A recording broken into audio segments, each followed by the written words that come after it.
and the chat rolls in. Stories fly and the night begins. Some talk steak, some talk life.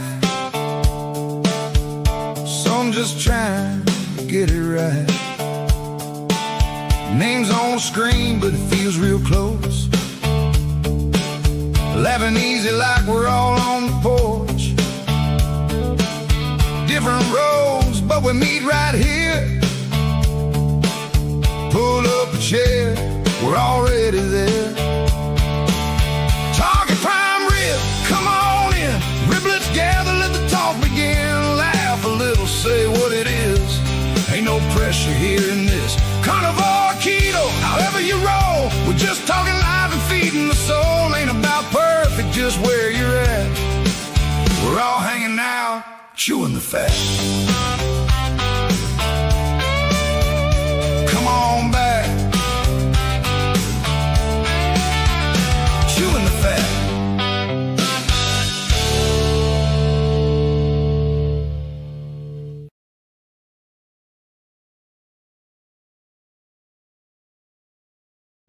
Hey, fellow Riblets, it's me, Tom from Target Prime Rib, and I'm here with Lance from North Dakota Carnivore. Hey, Lance, how you doing today?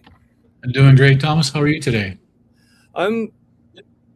I can't complain. I'm doing pretty good. I feel very good. I can't even think how long I've been doing my fast for, but I've been doing it since 7:30 Monday night, and I'm still going. You know, pretty soon it'll be in about 3 hours. It'll be a full 5 days. Awesome. Yeah. So, what was the longest fast that you've done? The longest fast I've done is 185 hours. That's 7.5 days, or just over 7.5 days. Okay, I don't think I'm going to go for the 7.5 days, but yeah. I wasn't either. But my next goal will be 7.5 days. Yeah, I was going for a 5-day. I didn't want to break it in the evening, so I slept in until the next morning. Well, that's why my fast. I'm breaking it tomorrow at 9 a.m. And that's why I'm breaking it tomorrow at 9 a.m. because I know 7:30 would be a little late to be eating. So, right. To put stomach in my, food in my stomach. Yeah, stomach in my food. Talk about like reversing the role. Right. So I'm gonna break it with some bone broth that I actually pre-made and last night, and I'm going to just finish it off. And finish that up. I have about 3 cups worth, and then basically make two of my carnivore cheeseburgers, but only with 1 slice of cheese. So it's going to be like 4 cheeseburgers, like 2 cheeseburgers, double cheeseburgers, but only 1 slice of cheese. So to tell you how much I'm cutting down the cheese, so I'm just going to cut it into 4s and put 1 on each patty. Well, that's one way to do it. Yeah, but yeah, cutting down cheese. Give it that cheeseburger taste, And then I'm making my carnivore. That makes a difference. Carnivore hamburger buns with the eggs and everything. So it's going to be good. It's going to be very good and a good way to break. A good way to do. And I think I'm going to just go over to OMAD after this and just see how it works. So before we begin, we'll say hello to a few people in the chats. Let me just check. No, nothing yet. Okay, so I can't check on on X unless it comes up on X. I don't know if X comes up on here or not. It should come up on there if anybody does reply from X. It should pop up into your chat so you can see it. Well, I wouldn't be able to tell because I think all it does is just give me like that link thing, but it doesn't tell me like if it's X or YouTube. So you could tell me if you could tell either way. It should have the little X on it. Instead of the YouTube symbol, it should show an X. Yeah, it's true. I didn't even think about that. So, okay. Well, going down the line. So we have Sandy is here. She's the first one here, my carnivore mom. And moms have to be first. So absolutely. Hello, Sandy. And then we have Aaron, the carnivore-ish guy. And, why does he sound familiar to me? I don't know.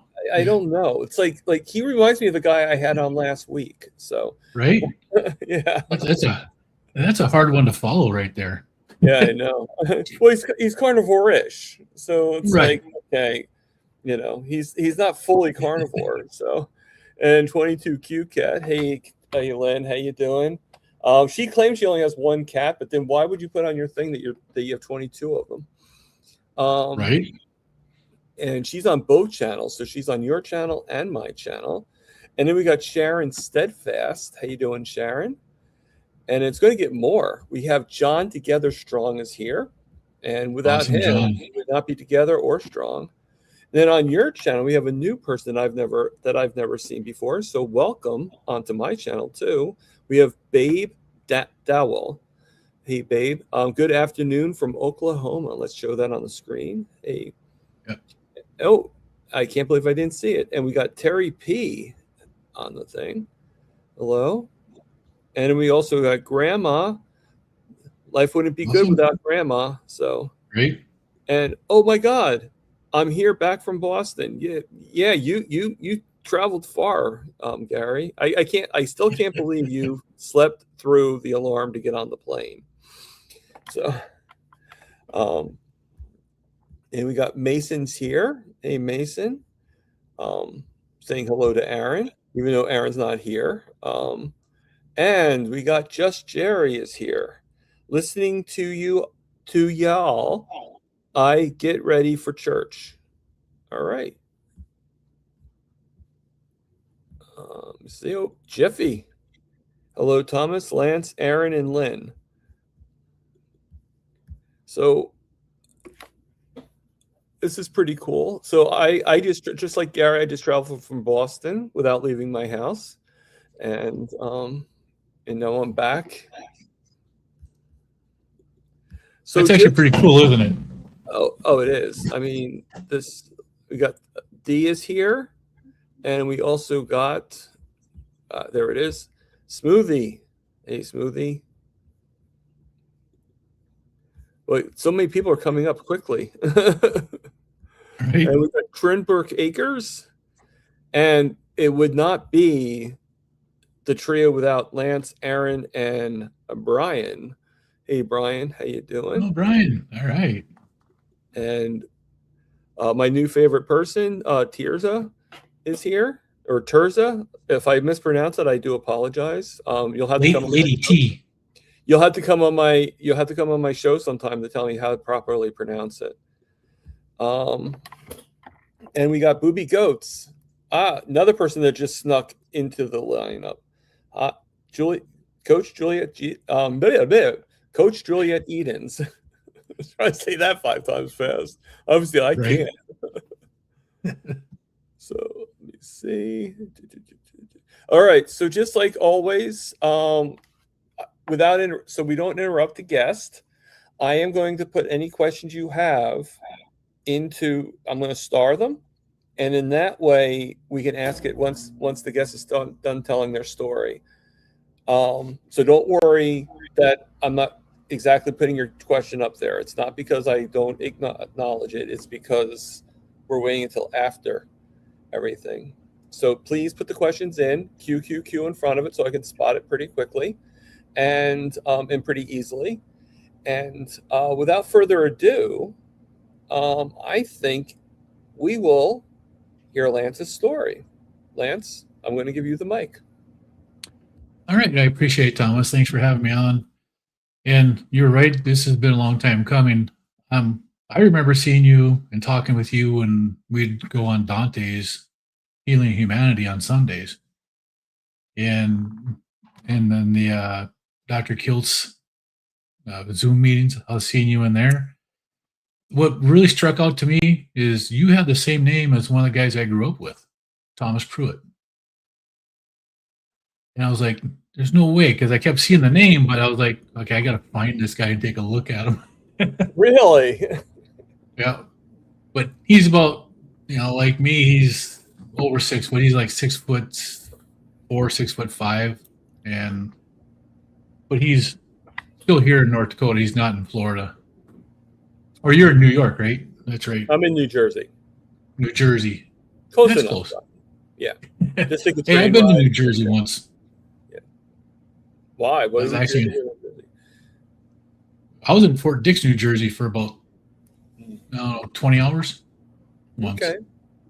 But when I left the military, you go through Fort Dix. Yeah. So that's where I I was actually at. live right in near the Fort district. Monmouth, actually. So Yeah. So to my carnivore story, it starts out just a little bit before. Um, let's go back to I left the military. I was thin, active. I didn't have any care in the world about my health.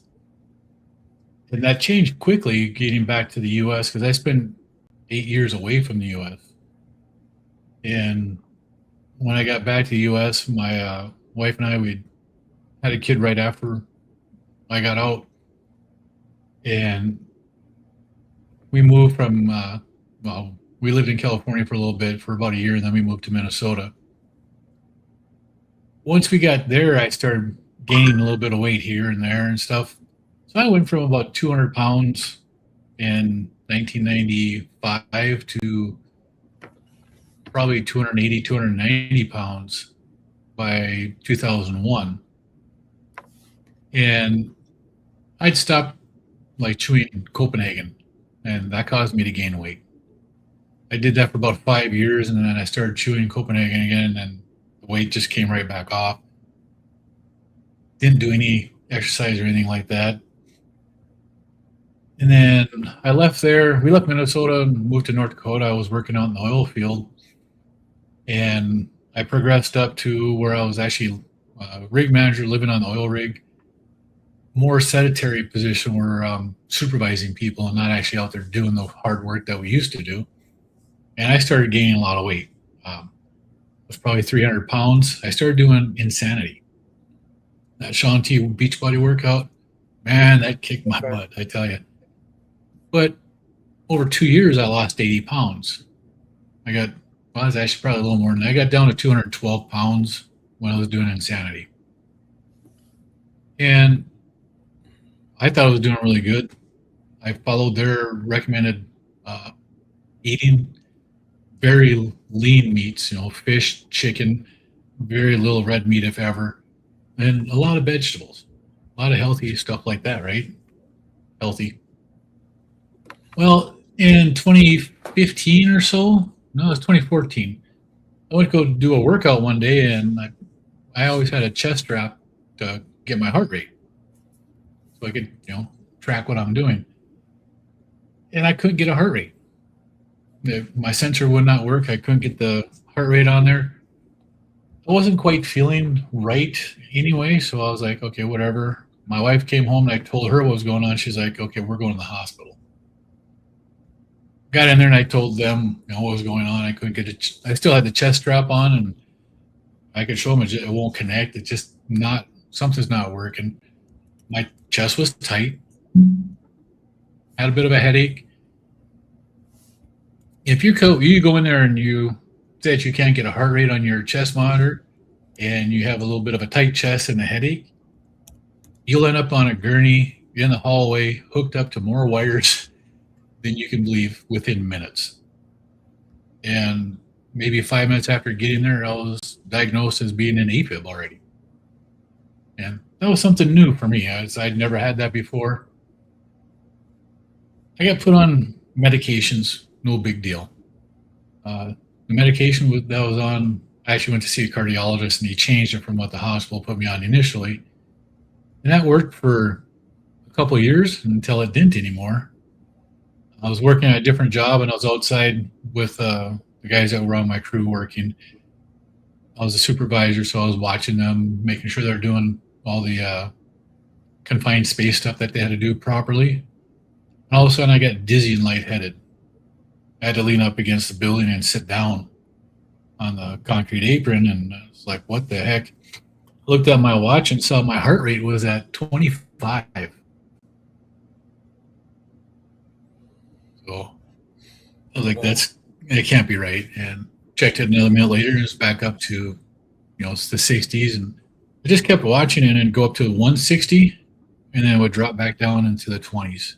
And it was just going all over the place. That was medicine stopped working. So my heart rate went from 25 to 160 and back continuously. The next day, I told my wife what happened, and again, I ended up going to the doctor, and that earned me a trip by ambulance to the hospital that time, because my doctor's office and the hospital aren't the same place. And I got discharged from the hospital finally because, well, they gave me the wrong medications because they didn't listen on my intake on that when I told them what I was taking currently. They went back to what they gave me originally, which didn't work with what the cardiologist put me on. Had the opposite effect, and they tried to unaliven me on that one.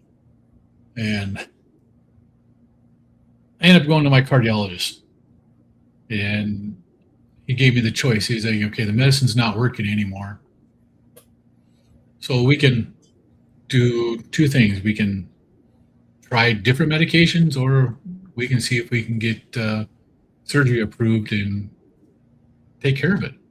I was like, let's go for the surgery. So 2017 or mid 2016, my cardiologist took me off of all my workouts that I was doing.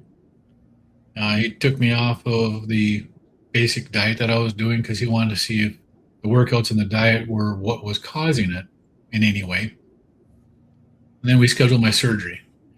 The surgery I had was in February of 2017.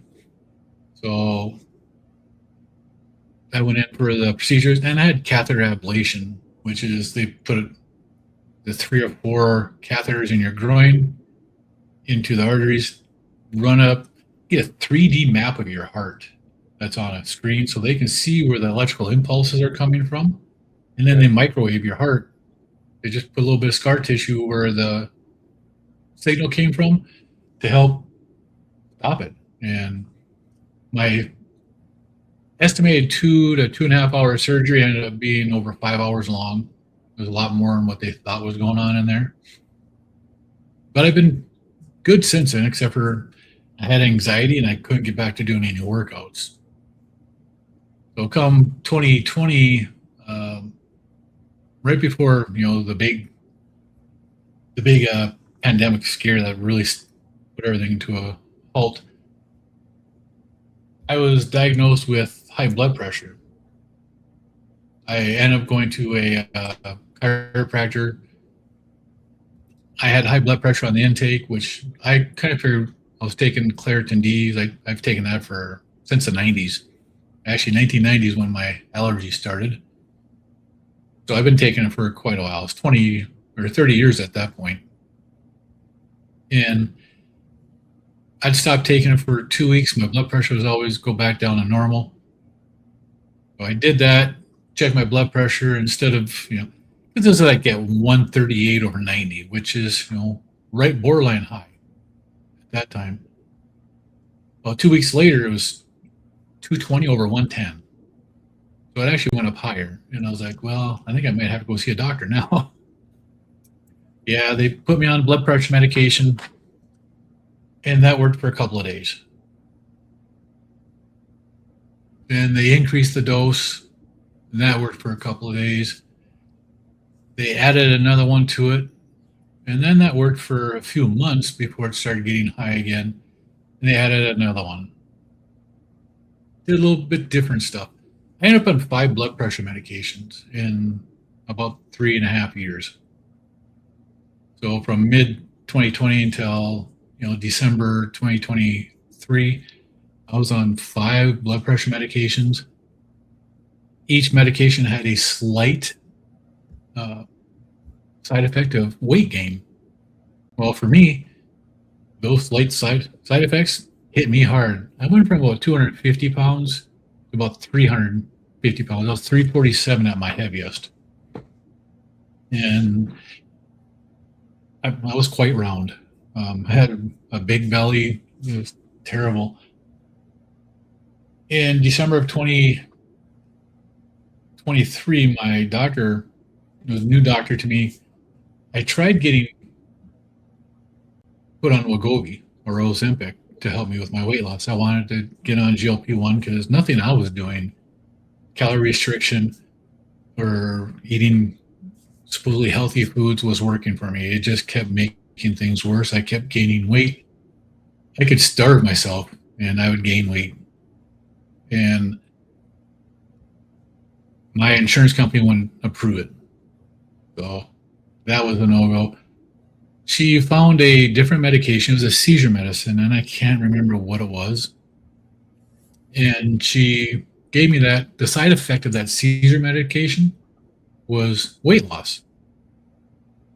So in their trials and stuff, when they were originally doing this, they found that as they gave people this medication for their seizures, they tended to lose weight.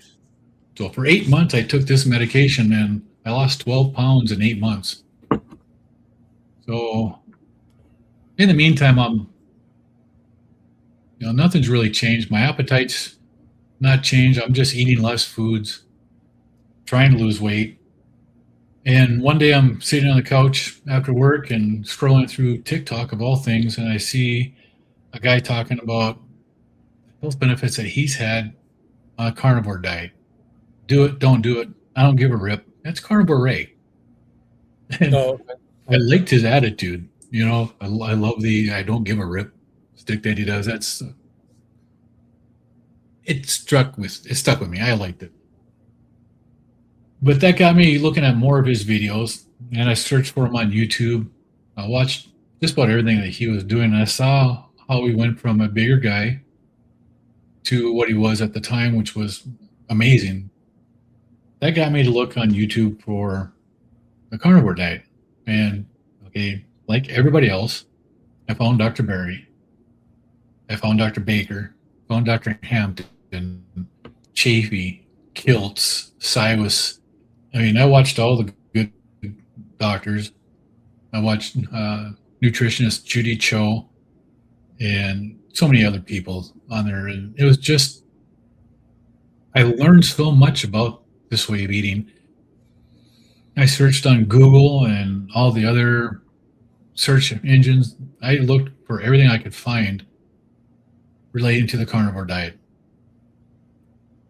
I started watching just regular people. Kerry Mann from Homestead How. I saw how he had reversed his, what was that he had with his heart? Well, he reversed it anyway. Yeah. I watched a couple other people that talked about, yeah, and there's a few other people who had changed different things, type 2 diabetes, people with anxieties and high blood pressure like I had. They reversed that stuff and came out of it. And I'm like, it took me 2.5 months of watching the videos, researching before I finally said, I'm going to try this. August 22nd, today's my 2-year anniversary. August 22nd, I called my wife and I said, hey, thanks, man. I asked my wife to go to McDonald's, pick me up 4 quarter-pound burger patties, no buns, no nothing else, just the patties, and bring it to me for lunch. And she's like, what? I'm like, yeah, I'll tell you when I get home. She did. She brought it to me. I talked to her for a little bit. And then when I got home, I told her what was going on. She said, that's fine. I will support you, but don't expect me to do it. I'm like, I'm not. This is just what I want to try. And I told her why I'm trying to help with my blood pressure, to see if this will help my blood pressure go down, because I was tired of being on medications. And I started that way. Now, in the first couple of weeks, I felt better. I woke up easier. But it was like 4 weeks into it, 3 weeks into it, I stood up one day at work and I got lightheaded and dizzy. I'm like, holy cow. And I thought it was my blood pressure maybe going up because I was eating, just meat for the last few weeks. When I get home, I check my blood pressure. My blood pressure was low. It was like 105 over 70 or something like that. It was low for what I was used to. So I was like, well, this is cool.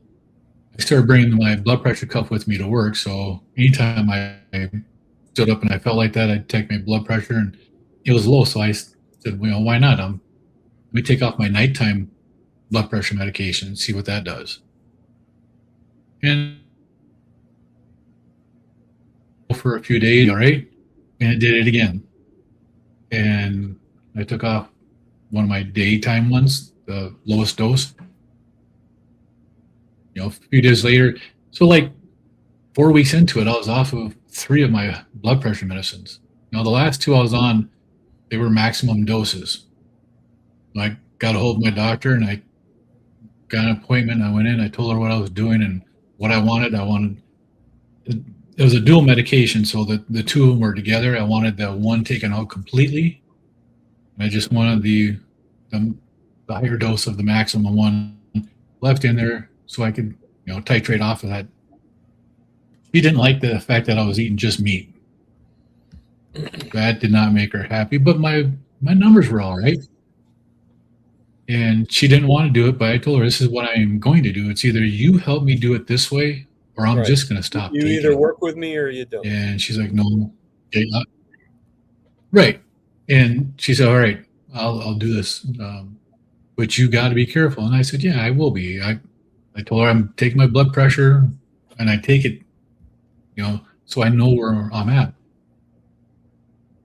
I took that one pill for just less than a week and my blood pressure dropped again. So I was feeling like I was all right.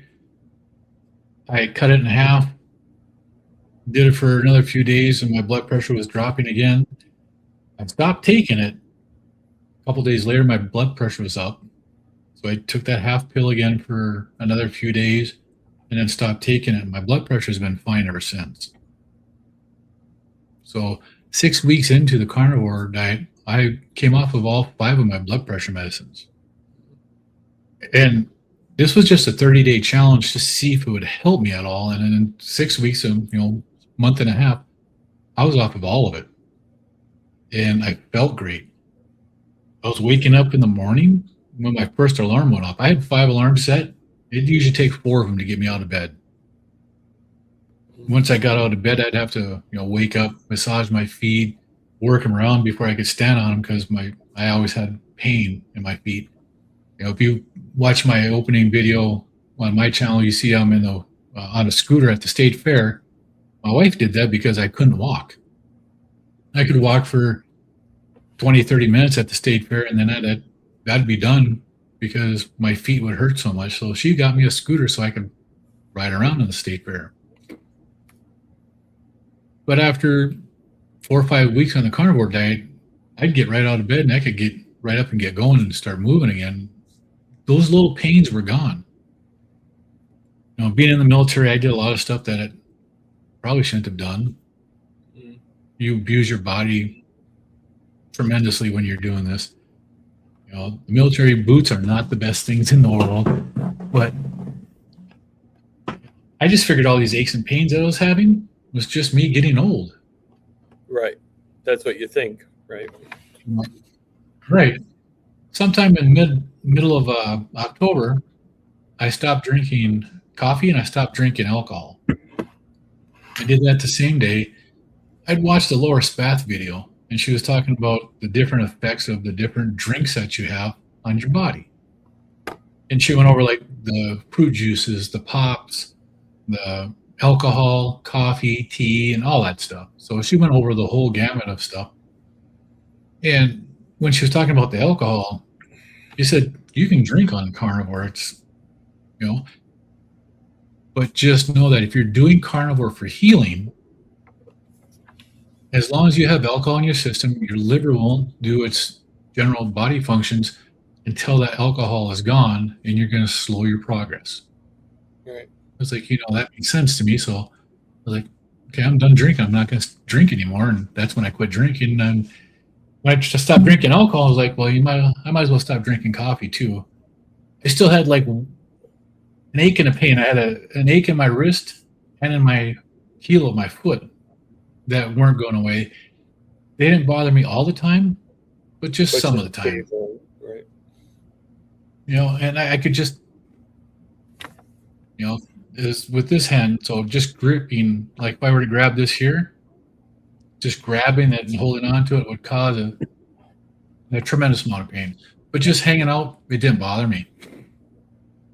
3 days after I stopped drinking alcohol and coffee, no more pain in my wrist, no more pain in my heel. it was like the last aches and pains went away, and I was happy. Imagine being 57 years old and having no aches and pains in your body after having years of them. It was just tremendous. No more ibuprofen, no more acetaminophen.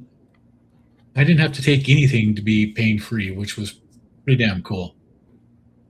Then the first month, I only lost 18 pounds, and I know a lot of that was mostly water weight. My first month, it was only 18 pounds. That was not enough to come off of those blood pressure medications if I was just trying to do weight loss. So that is not what did this. I attribute it to finally getting the insulin resistance back in track now. That's something I've learned since then, is the effects of the insulin and what that all does to you. But over the next, I don't know, was it 8 months? I lost weight at a tremendous rate. 8 months into it, I was already over 100 pounds of weight loss. I tried stopping my weight loss when I got close to the 80-pound mark, because that's where I started having trouble with insanity, and I ended up having my heart surgeries after, an 80-some pound weight loss. I just had anxiety about it.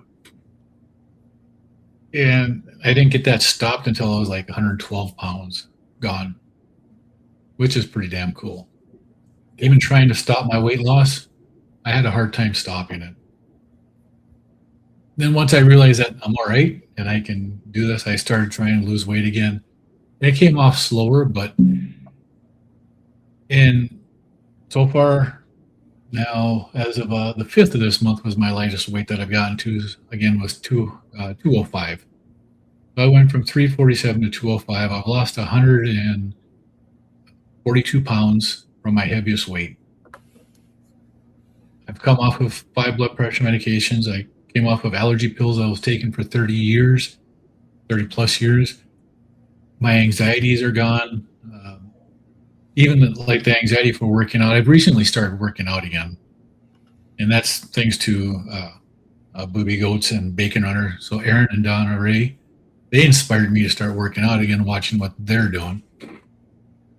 And it's just amazing what this diet does. You see, like my stomach, when I first started this, I couldn't get a 60-inch tape measure around my belly because my belly was that big. It was huge. I was in a 4XL shirt. My pants were size 48. Today, this shirt I'm wearing now is a large. My pants are a size 32.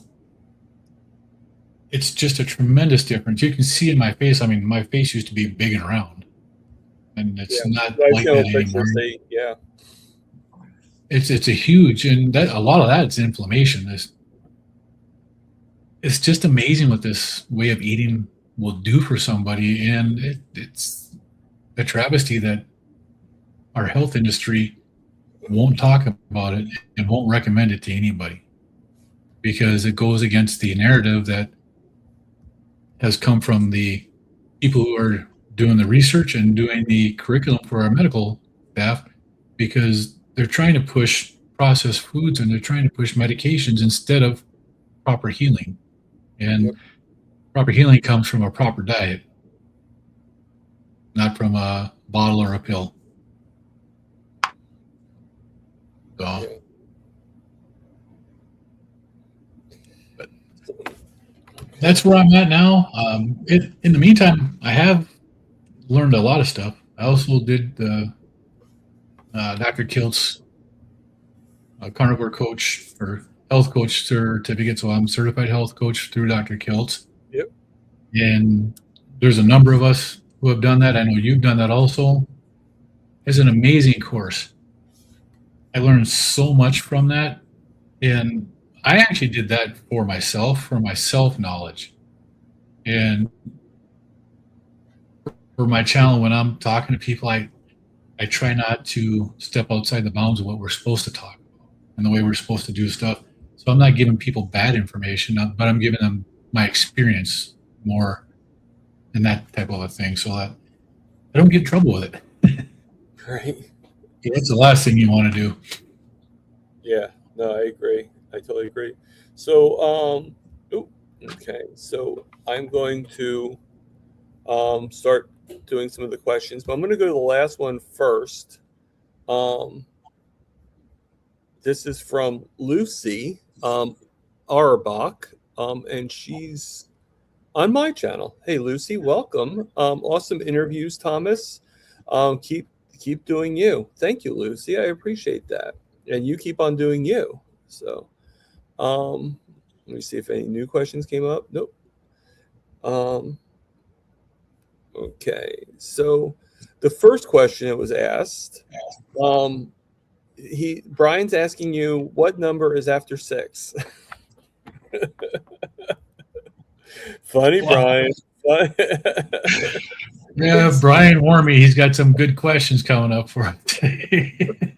I don't know if they were good questions, but That's true. Okay, so thinking, I was in New Jersey one Stone Pony concert, yeah, and I don't know if anybody knows this or not, but Dr. Kiltz is cousins with Bruce Springsteen, which was actually Really? Stone Pony, yeah. I'm not sure exactly in what frame of cousin that they are, but yeah, they're supposedly cousins. That's So cool. I always found that kind of fascinating, you know. And then let me take that out. All right. I started talking and putting my total gym in the living room, so Mr. Muggle sent me outside to read. Okay. Well, you know, you got to do what Mr. Muggle says. All right. Right? Mark that. All right. So hide the current comment. And here's a question I don't hear Uncle Charlie ask.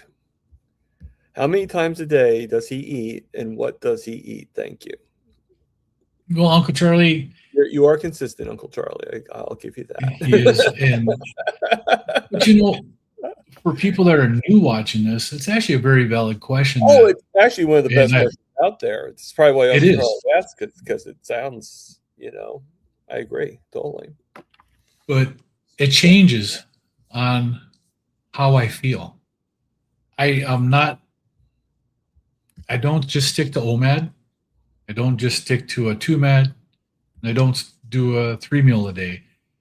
It depends upon how my body's feeling and what my body is wanting. Some days I will do OMAD. Some days I'll eat 2 meals a day. A lot of times on weekends, I eat 2 meals a day on weekends. Okay. Some days I eat 3 meals a day. And it depends upon how my body feels. Sometimes I don't eat at all. When I do fast, I've been fasting for about 20 months now out of the 24 that I've been a carnivore. And that came about naturally just because I wasn't hungry. But it all depends. Generally, after I fast, I'll eat 2 meals a day, but they're smaller so that I don't gorge myself too much after ending a fast, because that's something a lot of people have trouble with, is they end up overeating ending a fast. So I try to pay attention to that, and I try to, plan my meals out to end the fast so that I know what I'm going to eat, and I know the calories, I know the macros I'm going to have. I'm a person that has to track. I can't go off of the eat until you're full, because I don't get that signal, that leptin signal. I don't get that all the time. No. And I can way overeat myself. So I track. Basically, it depends upon how my body feels and what my body wants. That's what I determine I'm going to eat. That makes sense. Okay, so this is kind of in connection too. So, did you eat the ribeye? I hope you did. I have not yet. I am going to eat the ribeye tonight when I'm done with this interview. It's in the fridge. I'm going to throw it on the cast iron skillet, and I'll have that for dinner tonight.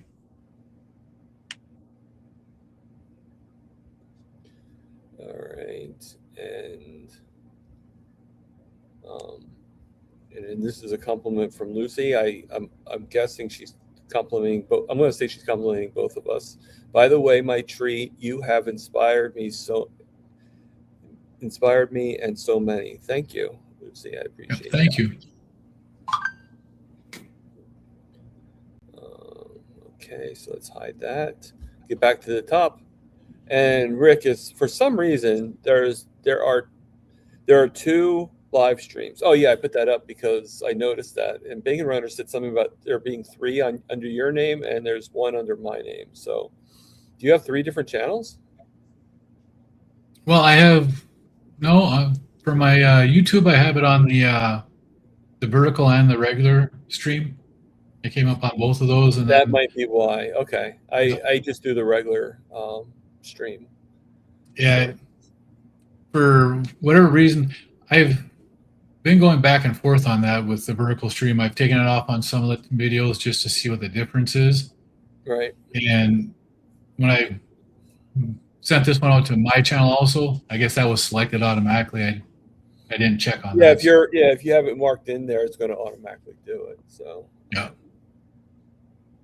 And then Uncle Charlie says, Lance, be careful when you go out for dinner on your anniversary with the wife. Remember what happened to Larry and Cassie. I'm a little behind on that. What ended up happening with them? Well, Larry and Cassie on Carnivore Quest 2 years ago in September, they went out for their anniversary, their 20-year anniversary, I believe it was.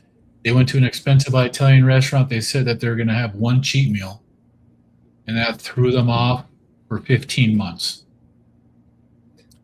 See, okay, I love, like I've been following Lance, as you know, and everything like that. And I've never actually talked to Cassie because she's never there when I'm there. But that's, like not to be mean or anything like that. And I know it's possible for that to happen, but I've like gone off like a little like something here and there, and I just go right back on again. Right. I mean, there's gotta be more to it than just. And I'm not saying anything against Larry, like I said, or Cassie. It's just, that just seems like there was more to it than just one cheat and 15 months of being off it, And there is too. And Yeah. Larry will talk about it. It just the way it ended up being, they both lost the accountability with each other, and they spiraled off of it, and they gained a lot of stuff back. Larry's actually been very strict now since the first of the year, and he has done a tremendous job since then. So, but yeah, I am watching it. My wife and I, we already have our meal plan. We know where we're going. We've ate there before, and we can get a complete carnivore meal so that we don't go off rails, and that's what we're going to do. I still can't have stuff that, I still can't have plants. I still can't have stuff that's cooked in seed oils. Otherwise, I hurt way too much, and it only takes a few hours for me to get that feeling. Yeah. It's probably all about mindset too, Yep. Like if I have like just to give you an example, if I have like one Oreo cookie, obviously if I have like 12 of them, it becomes like a pattern, but if I have the one, then I can basically then my mindset kicks in and I'm like, okay, that's it. I had my thing, and now I'm going to be strict, and then just keeps on going, but yeah, and that makes a big difference too. The patterns too, it's not just, and I'll put this out there now. Yeah, I guess Chris is on your channel. Yes. Yep. No, I totally agree, Chris. Food addiction is real. You got to be careful. See, Crispy Bacon is actually one of the guys that usually comes onto my channel from Rumble. Oh, okay. So, but I didn't stream it to Rumble, so he's on the YouTube channel checking it out. Thanks, Chris. Okay, so go back to the questions. Okay, so I'm going to shamelessly plug Gary for him. So FYI, discount code is Boston for 10% off carnivore shirts at my Bonfire store. Excuse the shameless plug. Don't worry about it, Gary. And I'm going to look for the other one. And by the way, code Boston is good through Monday only. So make sure. Let me just get rid of that. And I want to put this out. So I think blood pressure medication is vastly underutilized, given the amount of people that die of kidney disease. Yeah, probably right. And it's, it's a good thing to acknowledge. Yeah. And high blood pressure is something that a lot of people don't realize they have. It's the silent killer for a reason. Yes. But there are issues with high blood pressure that are not diet related, and those are the ones that we need to use the blood pressure medications for. I strongly believe the first thing that a doctor should do for anybody that comes in with any like autoimmune condition or high blood pressure, type 2 diabetes or pre-diabetes, they need to check your fasting insulin. But it's something that they're not taught. No. A vast majority of the high blood pressure is because of your insulin levels. Yep. So if they got rid of that, you'd find out quickly who actually needs the medicines. I think if they check the insulin, like early on, we would be catching so many more things out there. Oh, absolutely. So Terry P, yes, you can't just do one cookie, so I stay away. Well, I have a trick to that. I only get my cookies at the candy store. It's behind a glass thing, so if I actually grab more of them, that means I'm stealing. And they're $4 a pop, $4 one cookie. So I'm not going to pay. I'm sorry. So you have to find your little tricks, Yeah. Just a joke on that part. All right. So there was a bakery in Kingman, Arizona, that would ship stuff across the country, and they were keto. My wife, I ordered stuff for her, and when we got it, she could have their chocolate chip cookie. It tastes great, and it did not affect her blood sugars at all. She had no issues with it. So we were doing that. In fact, last summer when we went to California for our trip, on our way home from California, we swung by Arizona to go to Keto Carnivore just to be able to have lunch there, talk with the guy that ran the place because he's a carnivore. And we got some, keto treats for my wife for the way home, which she ate everything on the way home. But it worked for you. If you can find an acceptable treat like that, I mean, why not? It makes a big difference for people who like that kind of stuff. Yeah. And, I don't know if this is going to be controversial or not, or, if it's going to cause, let me see if I can do it. I just got new sounds. So, I don't know if it's going to cause the police to come, but, but,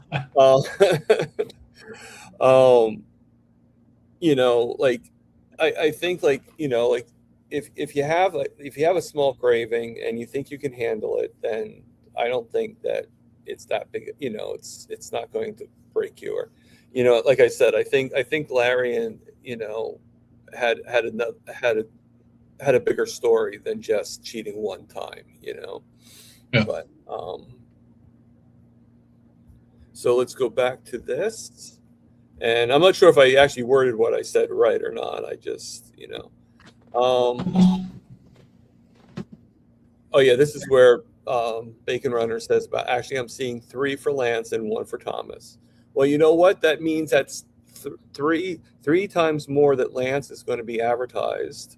And, plus we also have him. He's also on X, and I'm also on Instagram. Even though I'm not seeing too much from Instagram, I don't. And to be honest with you, Lance, I'm not seeing anything from X on here. Yeah. So. And that's one of the things I've been looking at is, from what I hear from one of the guys I talked to on X, he hasn't been able to, for the last couple of months, do anything on X as far as interaction. He can watch them, but they can't comment anymore. X has made some changes to their platform. So I've actually tried streaming to Facebook once before, and I'm not really big on Facebook. I go on there maybe once or twice a month, sometimes a little bit more, but I really don't do a whole lot with Facebook anymore. So talking a little bit more about the blood pressure.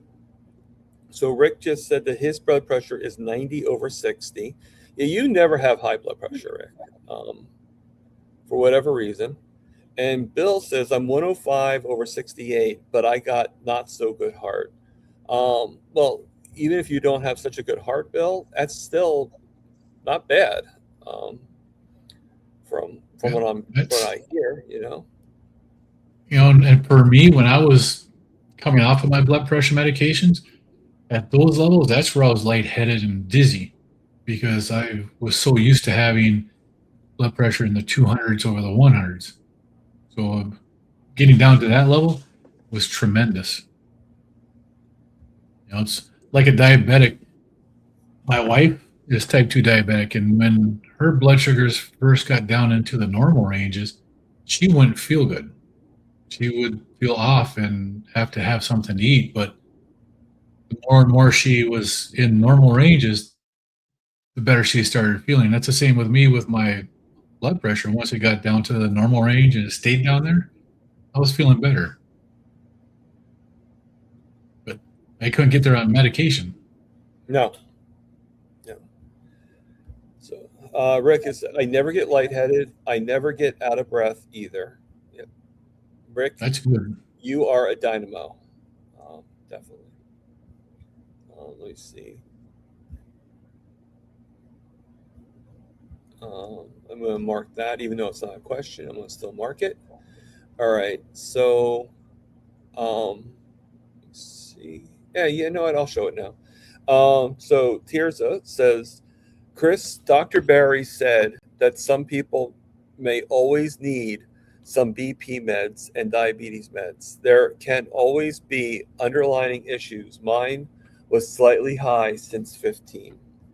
Yeah, no, absolutely. Yeah. And that's what I'm saying.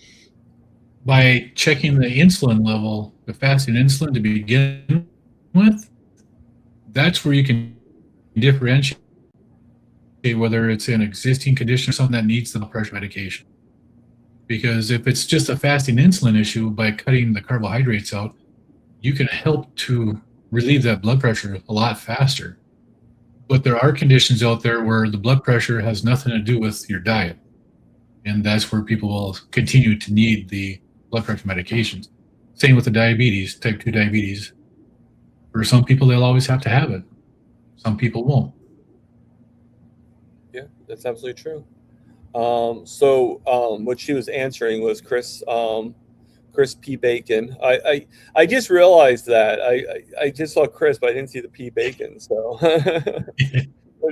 pretty clever, Chris. Pretty clever. I'm still on BP meds, even on carnivore. I have never had a fasting insulin tested. I would recommend that you do, if you can. And I was able to do it, but I didn't do it through my doctor because I kind of get that sometimes asking the doctor is like pulling teeth, Right. Through your eye hole, through your eyes. So I just kind of like, actually Louis Latito actually helped me. He actually paid for it, which is, I'm so grateful for me to get the C-peptide test and the fasting insulin test done back in December. And, if you had to pay for it yourself, I would actually get it. It was like $70, I think. So it wasn't like an arm and a leg for you to get like some relief to find out where you're at. But I would definitely recommend it. Right. We did that for my wife too. When she was trying to get dentures, they wouldn't pull her teeth. The dentist wouldn't pull her teeth until her A1C and her glucose were under control. She was at a 15 A1C, and a fasting insulin or fasting glucose was over 500.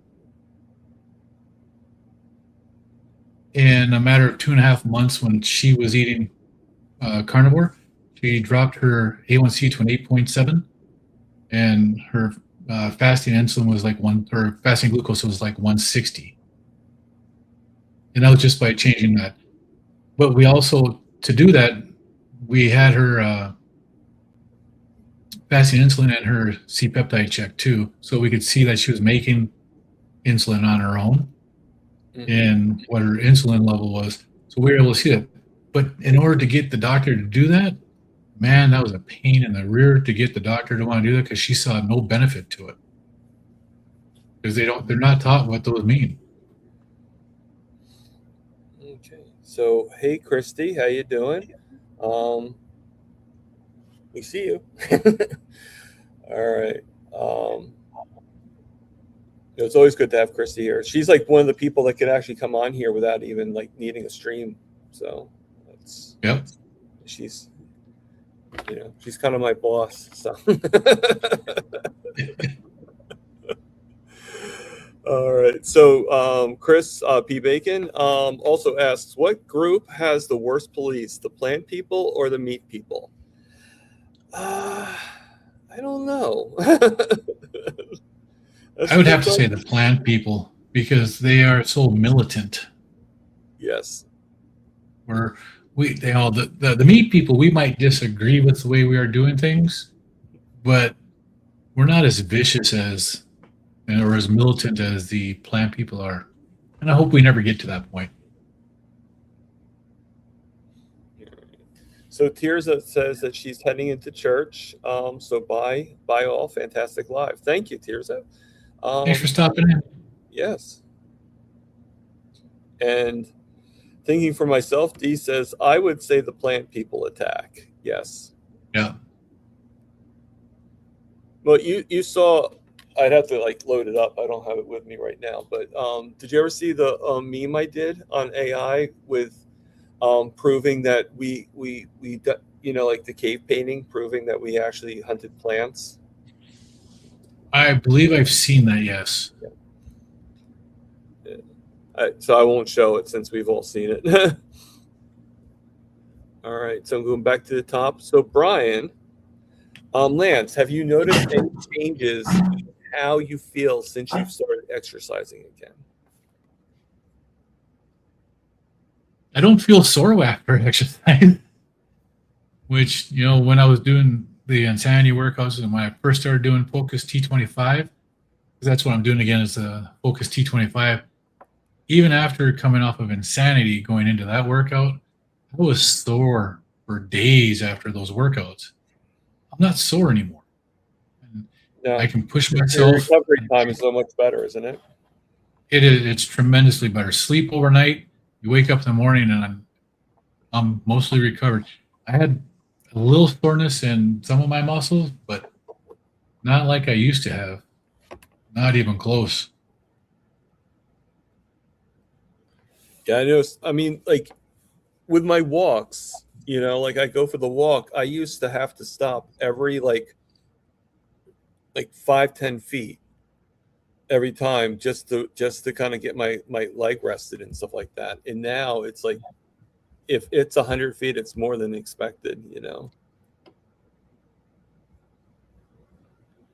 And going with the vegan, I will not comment on the sardine people. Okay. And Brenda Jones just says, hi, Thomas and Lance, enjoying the live. Thank you, Brenda. Thanks. All right. So even though Tears is gone, I'll still mention this. I was on 3 BP meds and have been off all of them for a while. When I go off plan, my BP shoots up, and within 2 weeks of carnivore, carnivore, it stabilizes. Yes. Yeah. So hers is most likely one of those ones like mine that was an insulin resistance cause of the high blood pressure. Most likely, yeah. Yeah, I'm not a doctor. I don't play one on TV, but I did stay at a Holiday Inn Express last night.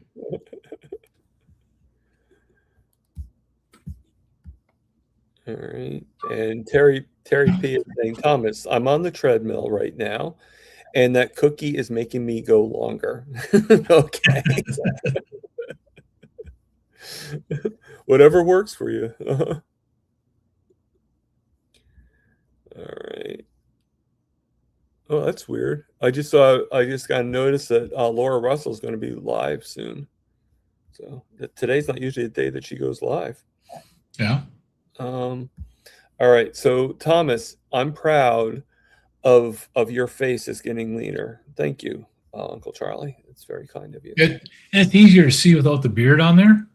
It's easier to Yeah. see that your cheeks are a lot more narrower than what they were, a few months ago. Well, I was hiding them through the rest of the beard. So.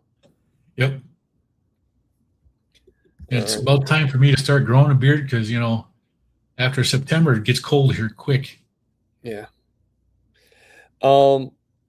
Lance, what has been the response of your family, Lance, to the new you, and have any of them joined you on your health path?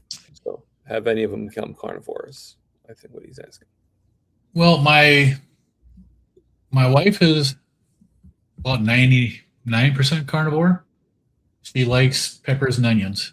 So she'll still have, like the canned Rotel, peppers and onions from Rotel can with her chicken that she'll eat. So she'll cook her chicken and she'll add that at the end. She still does that. Not every day, but, once in a while. When we'll go out to eat at a Mexican restaurant, we'll get the fajita dinner. No beans, no rice, no tortillas. It still comes with the pepper and onions. I can pick those out, and I give those to her, and she'll eat those. But generally, when I started the carnivore lifestyle, she said she wouldn't do it, and I respected her and told her I wouldn't bring it up to her. She got a CGM at the same time that I came off of my last medications, and that's where she was at 500, and her A1C was 15. When she first put her CGM on, the starting reading, the highest reading the CGM had was 400, and it took like 3 or 4 days before she went under 400 for her to read. Then once it got down where she could read it, when she ate and she saw it spike, she'd like, okay, what did I have to eat? She'd stop eating it. And within a few weeks, she was like, the only thing I can eat that doesn't make my blood sugar go up is meat. And she was mad at me because that's what I was eating. So it was at Thanksgiving. She had what she wanted, watched her blood sugar spike up, and then the day after Thanksgiving, she told me that she was going to stop. She was going to try to eat my way, and she did. And that's where her A1C, less than 2 months, it was actually just over a month, dropped down to an 8.7. And her fasting glucose was in the 160s then. So my wife has changed on that. My son-in-law, he is carnivore adjacent. When he's at work, he's carnivore. When he gets home, that's a different story. But he's lost a tremendous amount of weight. And he's got a lot of health improvements just by doing this way of eating too. They're the only ones in the family that have tried it so far. I've got a couple of friends who have done it, who have done different things too, and they've lost weight. They've helped with their type 2 diabetes. So yeah, I actually know quite a few people that have seen what I've been doing, and because I'm doing it, they've done it. People I actually know in person, and it's actually pretty cool to watch and see people get a health benefit from this way of eating in real life. It's pretty cool. All right. So, okay. So Angie's asking, Lance, can you describe your fasting schedule for this upcoming week and what motivates you to fast? Well, for the last 9 weeks, I've been doing 72-hour fasts, starting Sunday night, ending Wednesday night. And I've done that for 9 weeks in a row. And then on Saturdays, I've been throwing in an alternate day fast, 36 hours or so. What motivates me to do this? There's a few things. One of them is the autophagy and the mitophagy that happens when you're fasting. It's a tremendous benefit for the body to help get rid of old cells. One of the things that really makes a difference for me is the ketones. Your ketones pass the blood-brain barrier without the use of insulin, unlike glucose. So your brain gets fueled better on ketones. Back in the 1980s and 1990s, when I was in Europe, I am one of a group of people, anybody who spent more than 6 months in Germany and England during the mid 80s to the early 90s, you're banned from giving blood in the United States. Because in that time in Europe, the beef supply that they were putting out, they had cows that had mad cow disease that they were still butchering and slaughtering and putting out to market. I've been exposed to it, so I cannot give blood in the U.S. Mad cow disease in a human takes 30 to 40 years to manifest, and it's similar to Alzheimer's. It's a thing called a prion that basically just eats your brain matter. So I figure fasting, getting higher ketones and the autophagy, the mitophagy might help me, if I actually have any of that, to help me. Because in the human, mad cow disease is known as Creutzfeldt-Jacobs disease, CJD. And the only way to find out if you really have it is after you are no longer with us and they do a autopsy. Figure if I can get a decent amount of autophagy, mitophagy, get the ketones past the blood-brain barrier, I might be able to stay with this off for years longer than what it normally would have been. That's one of the reasons I do this with the fasting, and That's good. That's a good reason. yeah. And then even just eating regular carnivore, my ketones are generally elevated, so I've always got that ketone going on in my body, and I think it helps.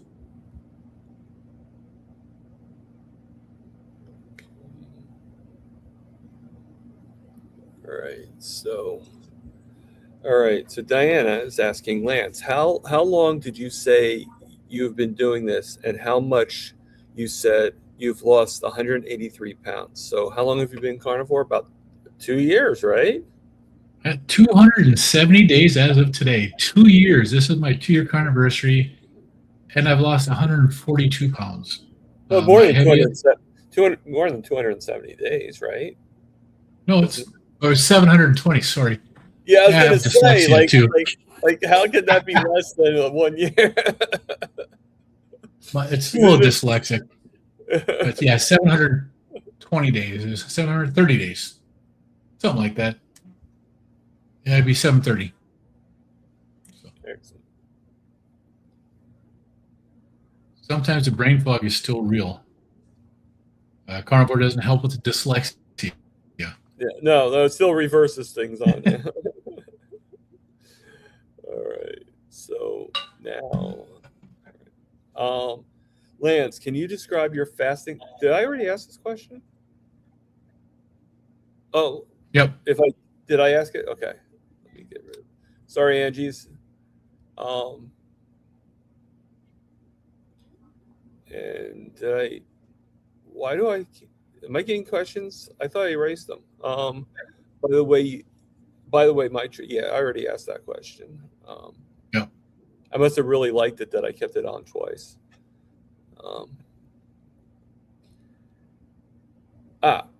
Here's one. A good one from Uncle Charlie. Does Lance ever have a cheat and treat? If so, what is it? And actually, that's a pretty good question, because we tend to be like, well, what does he eat? Well, it's meat, but no one ever asks, like, well, what is the one thing that makes you go off kilter, right? I do treat, but what I treat with is Kills ice cream, and I will put stuff like Keto Brick in it. Keto Brick is a fat-based bar that was developed by a bodybuilder as a meal replacement. It's got the chocolate, the cacao in it, and an artificial sweetener. It's 1,000-calorie bar, and that 1,000 calorie has like 7 grams of carbohydrates. if we slice it really thin and we put it into the Kilt's ice cream, it gives us a little extra flavor. I treat with that, and then I'll treat myself with like the Polar Seltzer waters or the Liquid Death mineral waters that have flavor on them. That's other than that, I don't do any fruits. I don't do any vegetables. I don't do processed actual foods. Going out to eat, if I have the fajitas and I end up eating a couple of pieces of onion or a piece of pepper, I'll get over it. But I don't plan or actually go out and actually do any cheating with the plant materials. I try not to. Although I have tried the keto carnivore cookies and stuff that I've got for my wife. I have tried those. They're actually not too bad. But it's not something I would do all the time. Okay, so so Chris is saying I've always wanted to try a CGM. Chris, if you can get it from your doctor or whatever, I think that's a wonderful thing. And like, here's my number right now, 95, and it changes every 5 minutes, so you can kind of keep up with it. And it's a lot less painful than pricking your finger every so if you're somebody who really needs to see the number, definitely. And some of them are actually pretty good. The ones that you get from your doctor, you can calibrate them to a morning finger prick so that you can actually get it to be right. Yep. Right. Yeah. I mean, the finger prick, it will be more accurate, definitely. But yeah. It's just you have to like stab yourself more. And actually going with the cheat thing, Chris is saying butter popcorn is one of the foods I miss. I lost interest in watching movies without the popcorn. You know what? I did two things to help me with that. And this is just me, Chris. Just first, let me just put out, hello, Isabel. How you doing? And let me just hide that. Okay. So in the air fryer, I don't know if you guys have ever done this before, but I either in the deep fryer, I'll actually take chicken breast or chicken and dice it up into like little squares like this. And then what I do is I put it in the deep fryer, and it actually crisps up in the deep fryer, the chicken. And I make I just put some salt on it with some like melted butter, and I make like little popcorn chicken.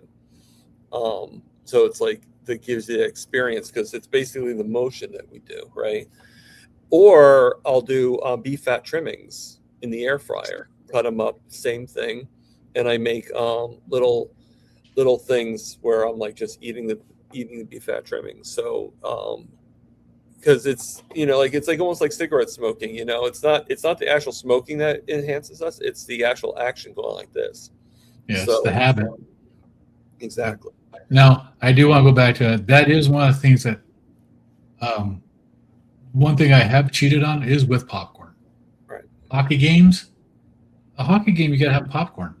It's just something that my wife and I have done, and it never really dawned on me that it was bad until one night where I wear a CGM also. I am not diabetic, but I do it so I know where my numbers are. One night I looked at that after a hockey game. I'm like, holy crap, popcorn, carbohydrates. It just never dawned on me.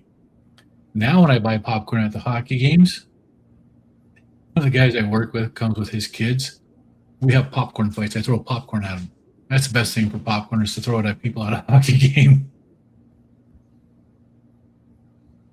But yeah, that's actually not a bad idea, doing something like that. There's I can't remember the name of the company. You can buy the pork rind pellet, and it makes pork rinds. Oh yeah. You just throw it in the microwave or in the air fryer. Mm-hmm. But they've got a popcorn version, so they're just little tiny ones, and they pop up like popcorn. So you can get those like that. But it's a Canadian company, and since the increase in the tariffs, it's not worth getting it right now. And everybody should be made to eat plain air popped corn with no butter or salt if they think they miss popcorn. Yeah, obviously it's the butter and salt that makes us really want the popcorn. I mean, Right? yeah, It's just like eating a salad. You shouldn't have it. You shouldn't have anything that goes on it. You just eat the lettuce.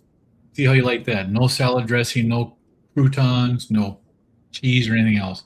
You don't like the salad. You like everything else that goes on it. no, I mean when I was a kid though, I did eat lettuce with some salt on it, but again, it was with something on it. Right?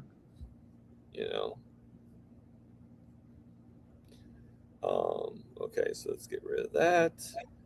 Okay, so Terry P is asking me, Thomas, I know why Lance does his fasts, but what made you go to extended fasting? Believe it or not, Terry P, that's not my first. This is not my first fast.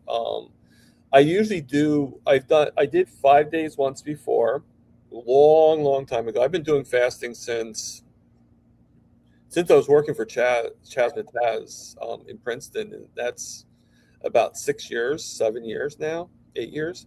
So I learned about fasting from Dr. Fung because I had gastroparesis, and it just dawned on me. I'm like, because they're like, it's because the food doesn't digest properly, and you cough it all up and all that, all that jazz.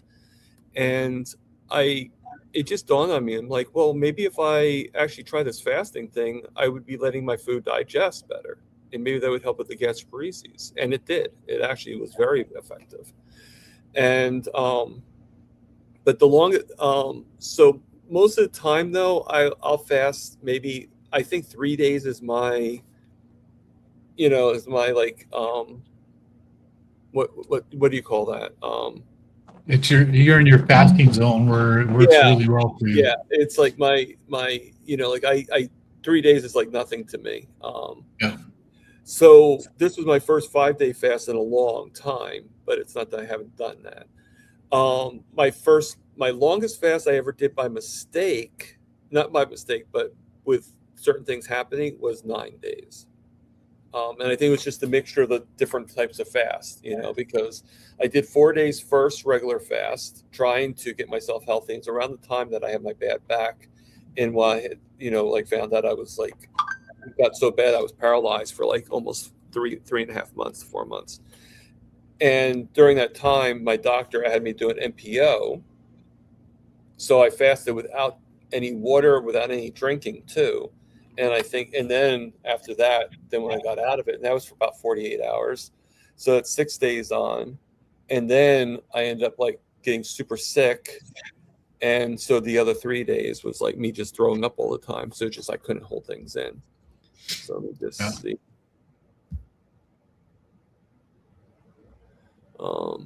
Diana says that she has to run.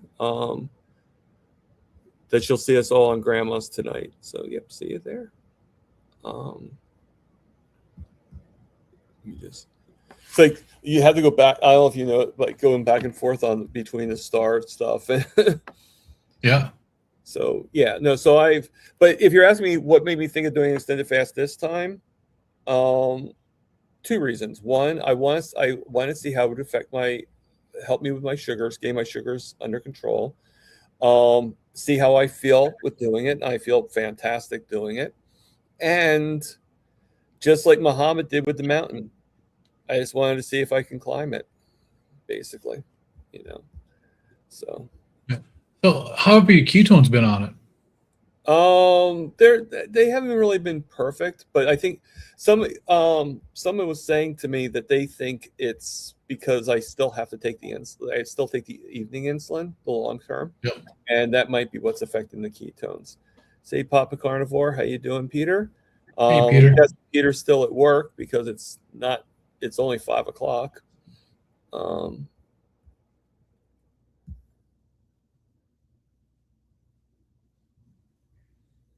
And Terry P says, okay, Thomas, then you're not a newbie at fast either. No, not really.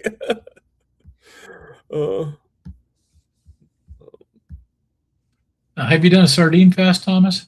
Not yet. No, I mean, I always find that very fishy. So, Yeah, right. sorry, bad joke, I know. And yeah, and just to let everybody know, I showed it for Gary, so I might as well show it for myself too. I have bonfire shirts too, not just Gary. Yep. um, okay, but you're absolutely right about this, Terry P. Lance is the fast master. Oh, thanks. I I will like not to argue. fast. I feel good, and I like to share it with people so that other people can learn how to fast too. So how often do you like? Okay, so you say you do a 5 day fast. How often do you do the 5 day fast? Like once a month, once every other Um, month? Definitely not once I a week. had been doing them about once a month, a 5 or 7 day fast, and I was doing those at the beginning of the month. So, if the first came on like a Tuesday, I'd start on the Monday and I'd fast for 5 to 7 days, depending upon how I felt doing it. And then the rest of the month, I might throw in an ADF or a 72-hour fast in there once in a while. Back in the end of June, was it the end of June or end of May? That's when I started doing the 72 hours, and I did 9 weeks in a row of those. And because I want to get back to the ADF, I felt great doing ADF fasting back in December and January. That's where I got How long down. have you done ADF like consistently in a row? Like how long? Yeah, Like, what's your just over 60 days was the longest I went. And that was December and January and into the first bit of February. So just over 60 days, and I felt great doing it. Yeah. When I stopped doing it in February, and then I don't know what happened. I stopped being consistent with it. I tried getting back into it in like April, May, and I couldn't. I couldn't do a 36-hour fast. That's what made me think of, okay, well, if I can't do the 36-hour fast, I know I can do 72s. 72s are easy, and they're quick to do. And then I could do a alternate day fast in there on the refeed days just to get my mind into doing them. And then I saw Dr. Boz was talking about one of her clients who did the 72-hour fast weekly for 26 weeks in a row. I was like, okay, well, see, now there's somebody who's done it. So it's not something that's bad for you. So I'm going to try it. And it worked. So I just enjoyed it. And it was a lot of fun getting, well, except for the last two fasts were kind of difficult. But like what you're saying, my ketones and glucose didn't respond the way I was expecting to on my last two 72-hour fasts. My glucose stayed elevated in the 90s and then into the 100s, which was unusual for me. My ketones didn't go above 1.9, which generally in a 72-hour fast at the end, I was 3, 4, and sometimes I was up in the 5s. But the last 2 weeks didn't happen. But I felt good.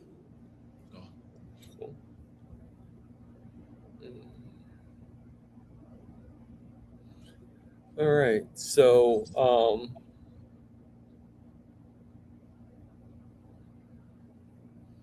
so going back to the fast. So yes, just Jerry says, yes, Lance, absolutely. I love fasting, and the benefits I get from it is phenomenal. And if anybody knows about fasting, it's Mr. 40-day faster. Right? Now, Jerry is the fasting master. Yes. You're looking at the king upstairs here, right here next to me. She's the queen. Definitely. Yep. Yeah. Long live the queen. Definitely sure. Absolutely. All right. So Sharon is saying that she just, if you haven't watched Dr. Hampson's wonderful video on ketones, makes 100% sense about not relying on ketones for positive outcome. Yes.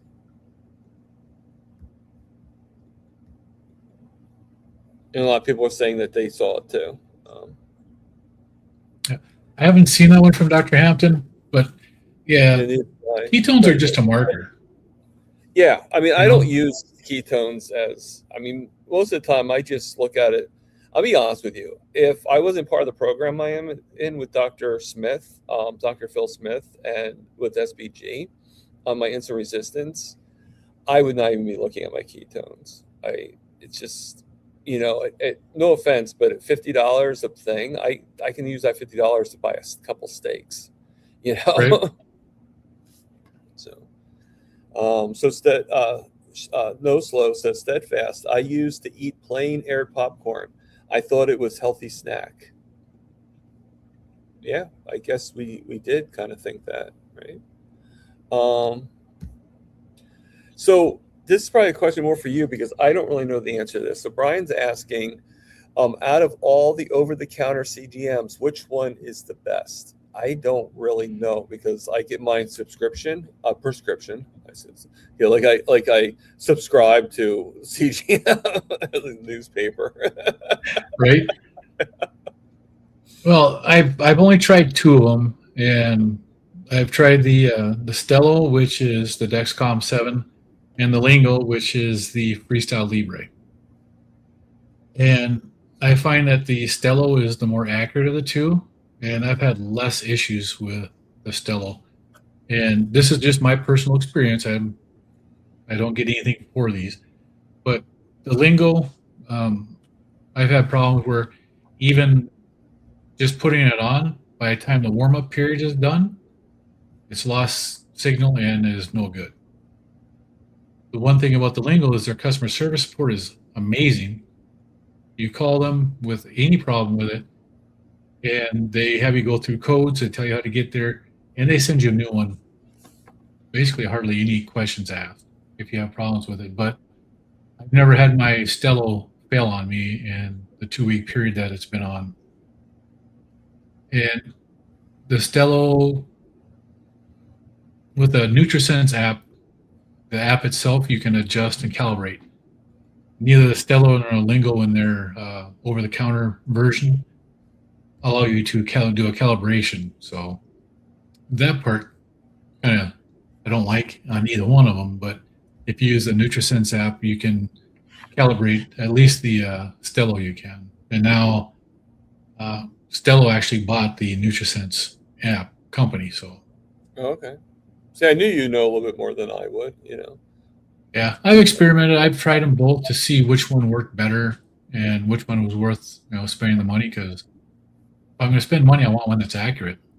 Yeah. Yeah, I just have the Dexcom 7 because that's what they. All right, so we have a liar.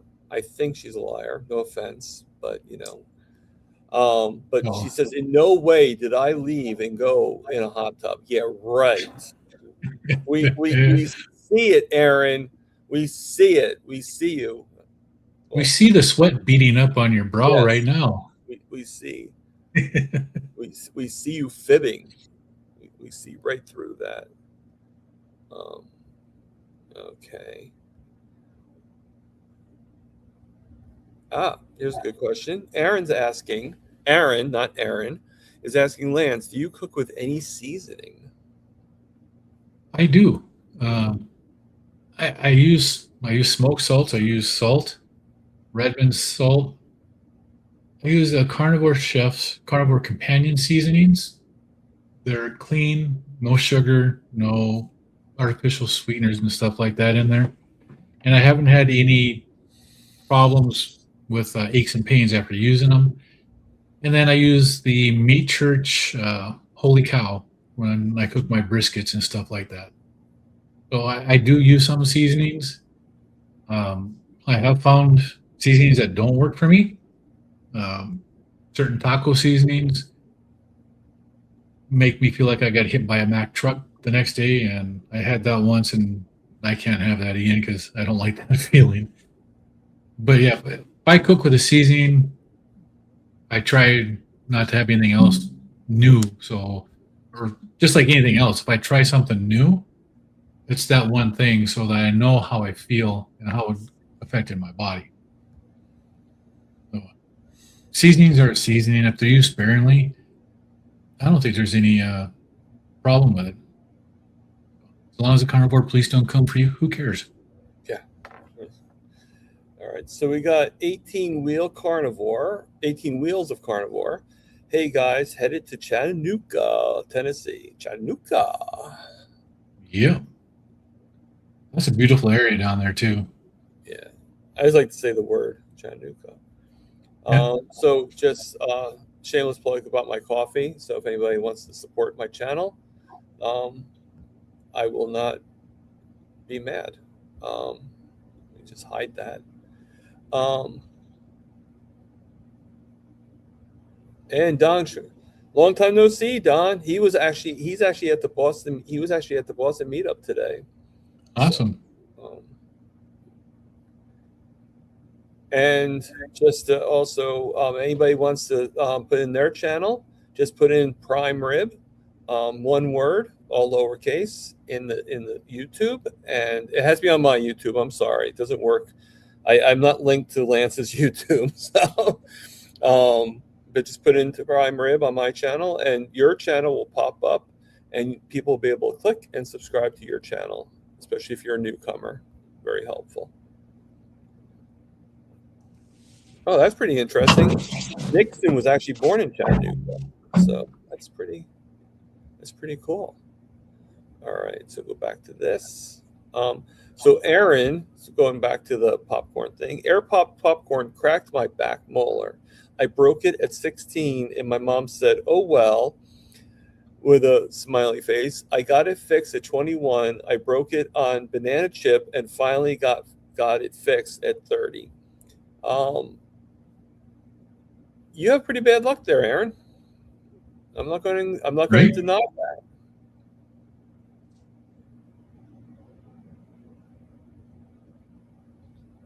And yes, please listen to Aaron. We only have 27 likes, people, and we have 51 people here viewing, from what I'm seeing from StreamYard. So Awesome. Yeah, hit the like button. Yeah, on both channels, not just or like on all three of Lance's channels. Right? It does help. Yes. All right. So Chris is saying, I will be 1 year carnivore next month. So far, so good. Out of curiosity, what day of next month are you going to be carnivore, Chris? And congratulations, Chris.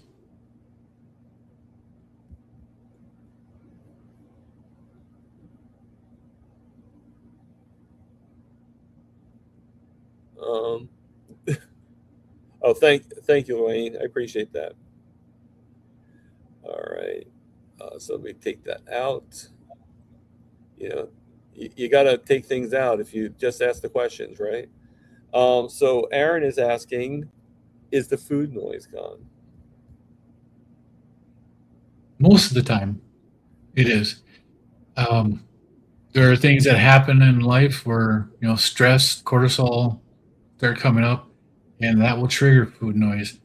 But not only food noise, one of the things that I did quit too was I quit chewing tobacco. In March of 2025, I stopped chewing Copenhagen. I had chewed that for 45 years. And I stopped chewing it finally. During periods of stress, food noise will come back in, and the urge to have the Copenhagen will come back. It's happened a few times in the last couple of months where things at work got really stressful, and it's taken a lot for me not to go to the gas station and buy a can of Copenhagen. Same with eating. Sometimes it's really hard, but I tend to have a couple of cans of sardines at my desk. So if I ever get to where it's like I got to go get something to eat, I'll eat sardines instead. Because you're not really hungry if you won't eat sardines. That works for me. Or one other thing I do too is if I can find it here real quick. I always have the Redmond salt in my pocket. Oh yeah. So I carry 2 of these. You see this one's half full. These containers hold 7 grams of salt. And there are days while I have both of these here containers, I'll eat 14 grams of salt in a day. You're making me have to go in my pocket. Right? Right, absolutely. The salt's right inside it. This was actually a gift from Carrie Mann. Yep.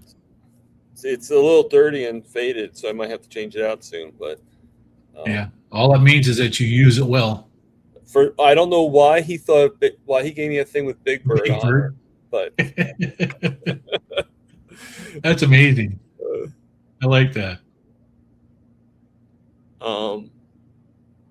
First week of September. Okay.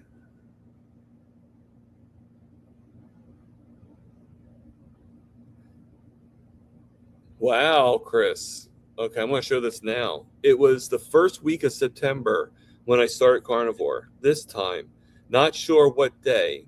I also did a 16-day water fast the end of September into October. Wow. That's impressive. That is. 16 days is a long time. Yeah, that's impressive.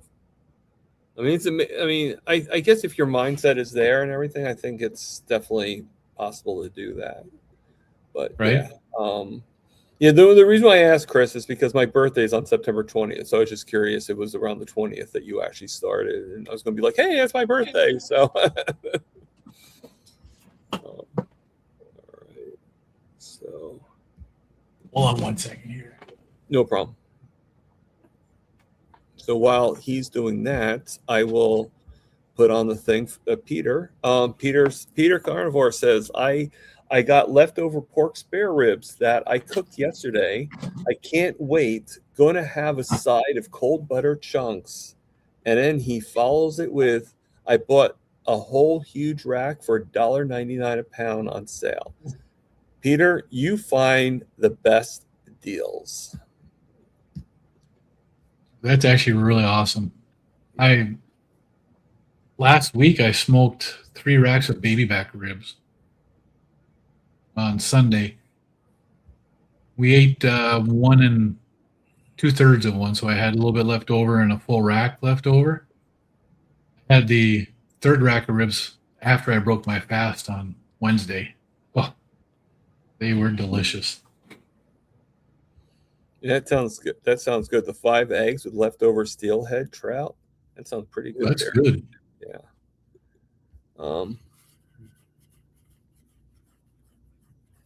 And I'll show this too for you, Aaron.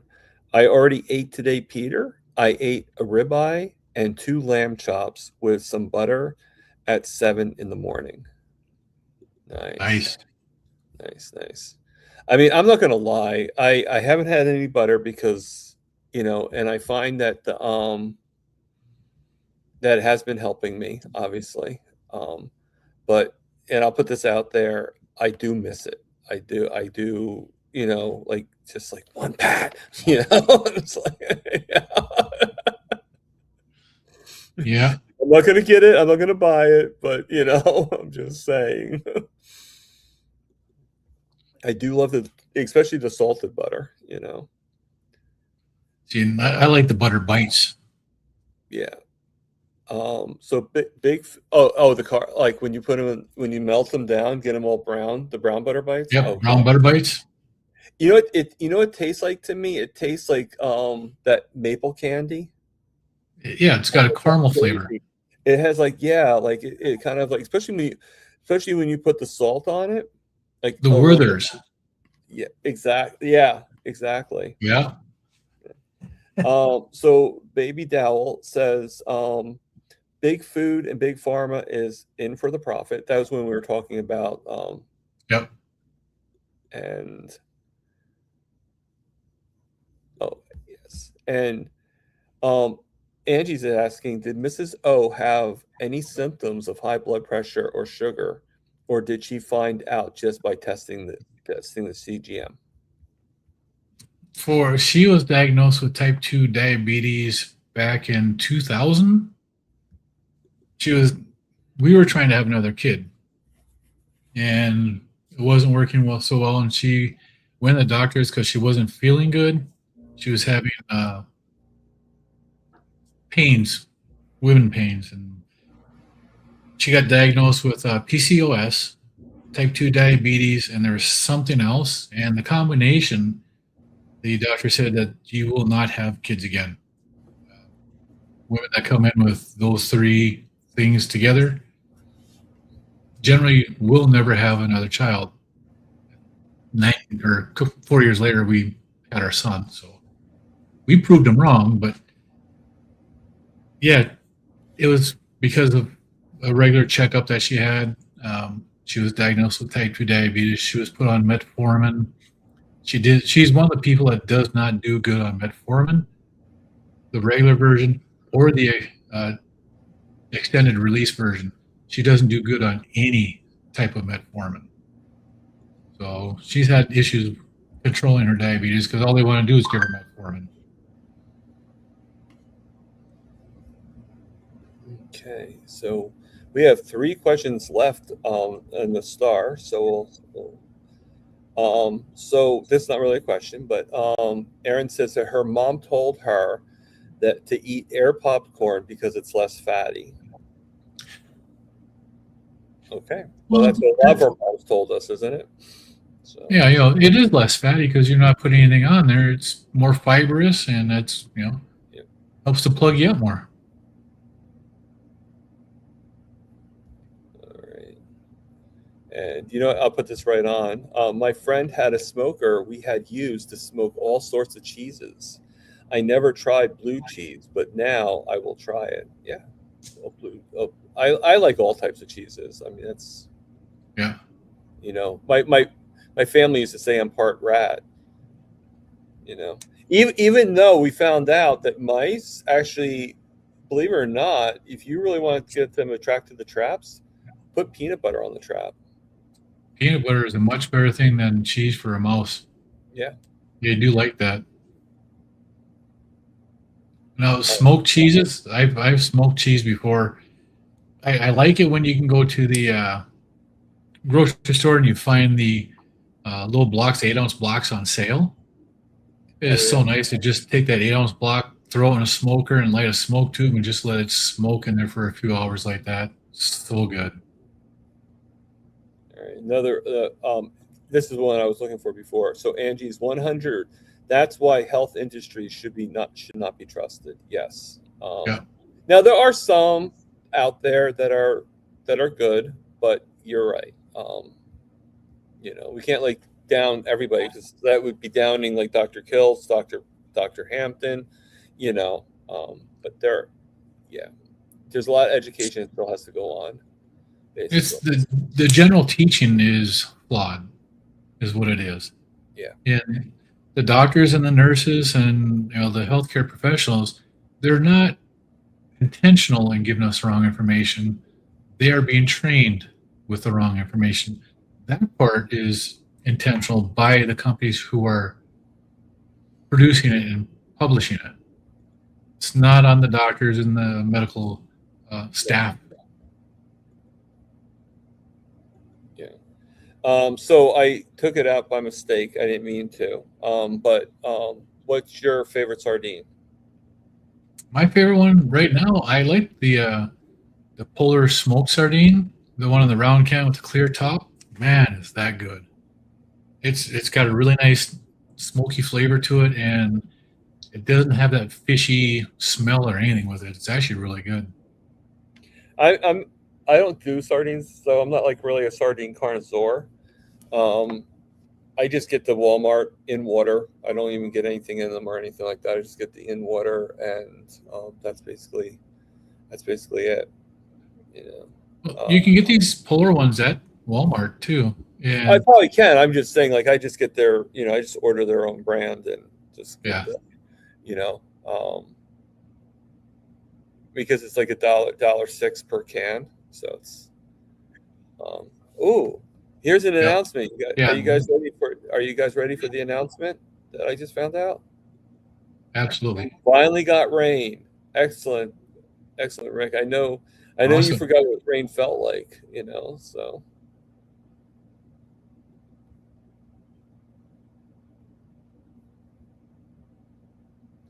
And Aaron likes the extra spicy Nuru sardines. So I have not tried those. So- Earlier today, my wife and I went out and we went to 2 different international markets, and everything that we found for the sardines and for the mackerel were in a sauce, and they all had sugar added to them. So I didn't get anything from those places because they, up to 6 grams of sugar added to them. I was like, yeah, I don't want to do that. Right. So, okay. So I'm just making. I see mostly highs now. We finished out all the questions that were marked, which is pretty good. It's good to thin them out, right, and everything. Yep. Smoothies. Picturing Rick running through the streets with no shirt on. LOL. Yeah. It's raining. Yes. Milton chasing him, biting at his ankles. Oh no! But all 4 cats chasing him. Right. It's like, why should Milton have all the fun?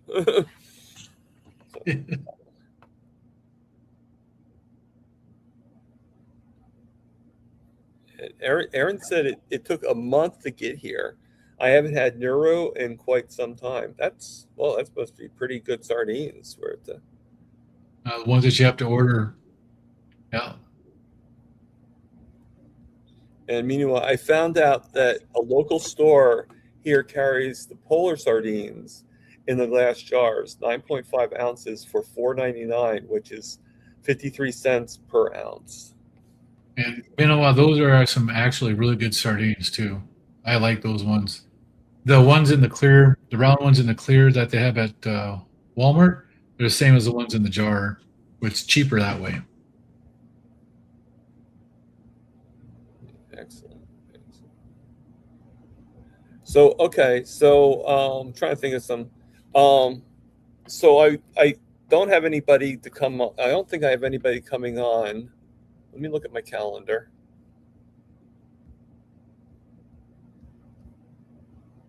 Yeah. For this Wednesday, I don't have anything happening. So I'm probably just going to do a round table. So just let you guys know, a subject I haven't decided yet. It might be nothing. I don't know. Maybe that will be the subject. Subject about nothing. We'll do a subject on Seinfeld. People right, the Seinfeld episode. Round table about nothing. And everything. And then my guess is going to be Norticia carnivore. So that's next week. I never met Norticia, so I don't know too much about her, but yeah, very happy. And got Esterak. I think she's probably no, she's actually on my channel. Welcome. First time here. Nice to meet you. And it's an interesting thing you put up, the heart with like a smiley face. Excellent. All right. So just trying to think, what else? Oh my God, we've covered a lot of stuff here today, didn't we? Yeah, we've covered a lot of stuff. Yeah, we've been on. We're about 10 minutes shy of 2 hours. So, she says that she knows me from SPG. What's Awesome. your? If you don't mind me asking, what's your actual first? Like, do you don't go by this name for SPG? Do you? Do you have like another name that you go by? Not that you have to tell me. You could say none of your business, Tom. Mind your own business. Right?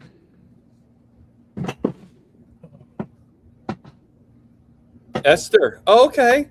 Oh, I was okay. Esther AK. Okay. All right, Esther, I'll definitely look for you on SBG. I'm sorry if I had never know.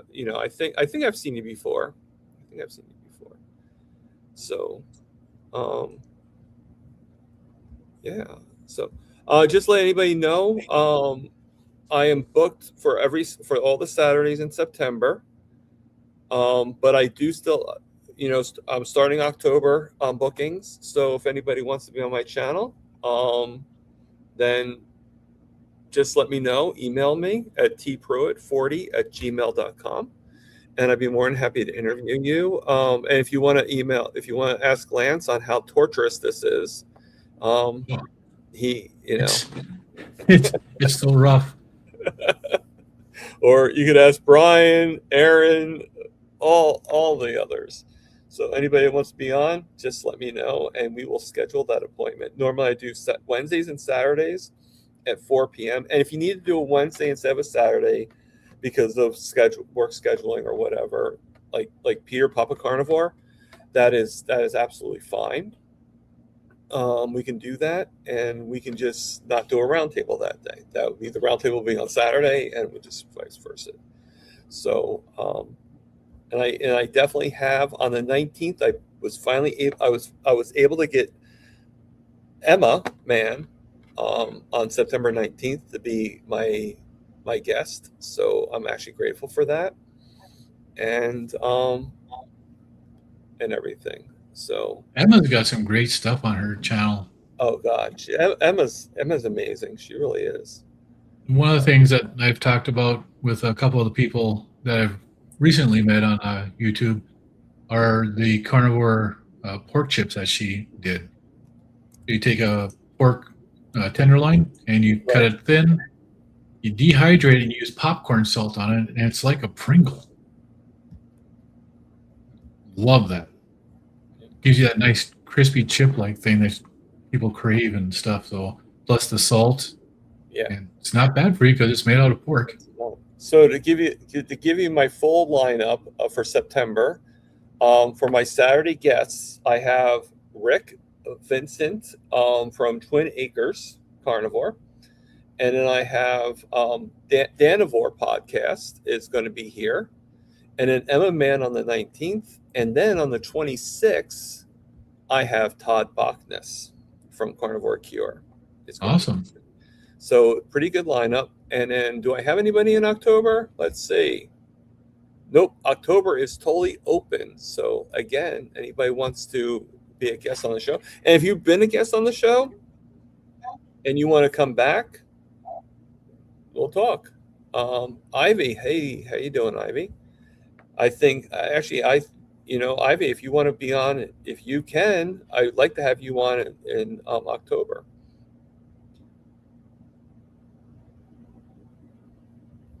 All right, so I guess we'll end the show, and I had a great time, Lance. This was, you have an incredible story, just like everybody. We all have incredible stories. It's just we have to be able to acknowledge that, like right. And sharing it is what gets it out there. So, I mean, I'm an introverted person, and sharing it though is something that I feel is extremely important because I don't connect with a whole lot of people, but I'll connect with one or two people out there. Right. It's the same with everybody. You'll connect with somebody, and by sharing your story and you help somebody, it's worth it for doing this. Yeah, I totally agree. And thank you everybody for the compliment on being a nice show. You know what? It wouldn't be a nice show if I didn't have great guests. And that's why I'm always so grateful for everybody that comes on here. And, I wouldn't be here if it wasn't for you guys and for my guest, Lance, here. So thank you, everybody. All right, so I think we all know what's coming next. Live, love, heal, and for goodness sakes, you know what? Eat sardines. No, I mean, eat meat. I'll see you guys later. Thanks.